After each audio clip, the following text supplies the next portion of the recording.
Salam, hörmətli izləyicilər. Bu günlərim vurğu ilə bağlı bəzi vacib məqamlara baxacağıq. Deməli, başlayaq. Sonu İK və İya ilə bitən sözlərdə vurğu İdən əvvələ düşür.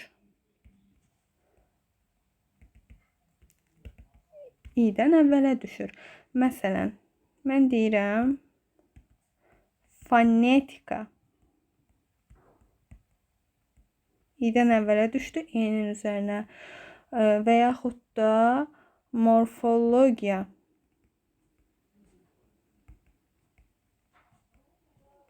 Burada da İdən əvvələ düşür.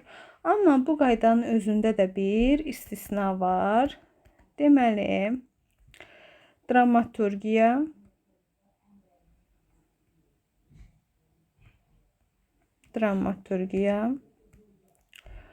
allergiya,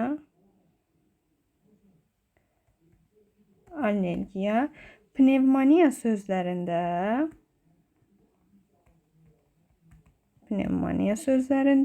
bax bu 3 dənə sözdə vurğu deməli İ-nin üzərinə düşür. İ-nin üzərinə düşür.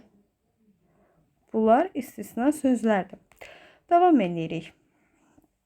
Sonu loji ilə bitən sözlərdə vurğu İ-nin üzərinə düşür. Deməli, İ-nin üzərinə. Məsələn, deyirəm morfoloji.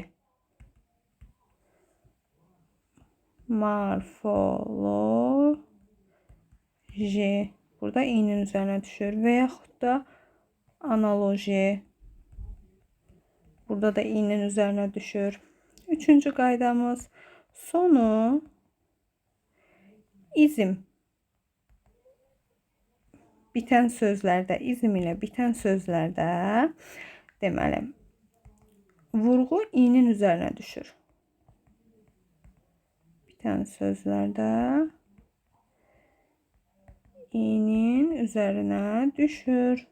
Məsələn, realizm, romantizm.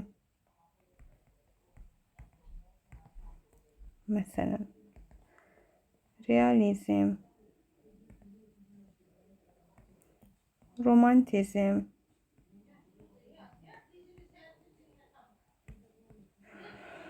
Sonu qraf ilə bitən sözlər. Dördüncü gəlir. Sonu qrafla bitən sözlər.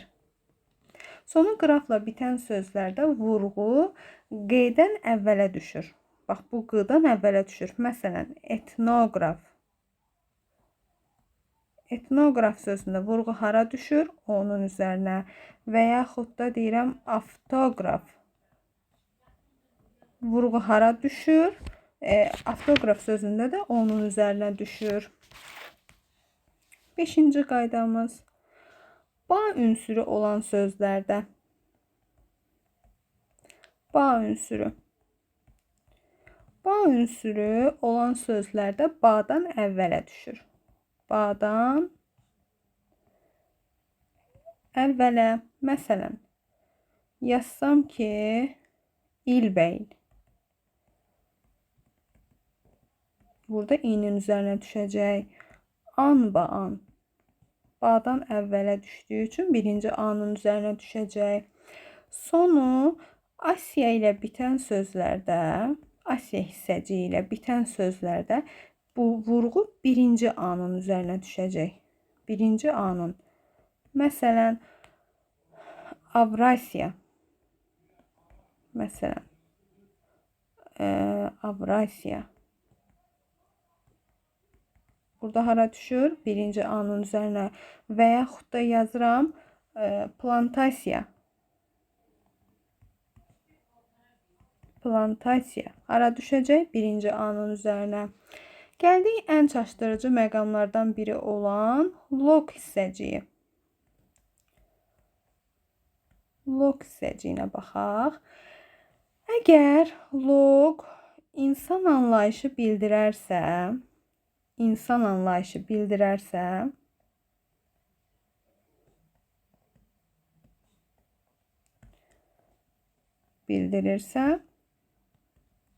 logdan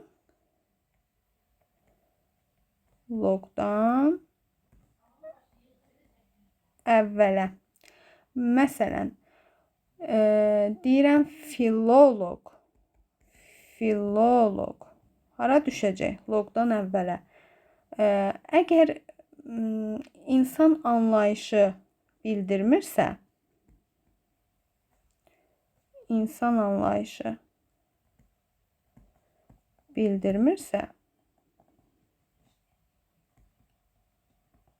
elə logun üzərinə düşür. Logun üzərinə.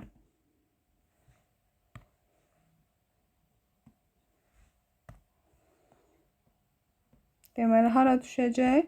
Logun üzərinə düşəcək. Məsələn, epilog. Logun üzərinə düşdü. Dialog. Logun üzərinə düşdü. Bu da aydın oldu mu? Gəlir 8-ci qaydamız. Sonu tor hissəciyi ilə bitən sözlər. Torla bitən sözlərdə tor hissəciyi. Deməli, vurğu tordan əvvələ düşür. Tordan əvvələ. Məsələn, deyirəm,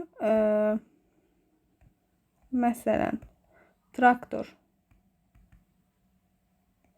Traktor sözündə tordan əvvələ düşəcək. Amma burada istisna olaraq monitor sözündə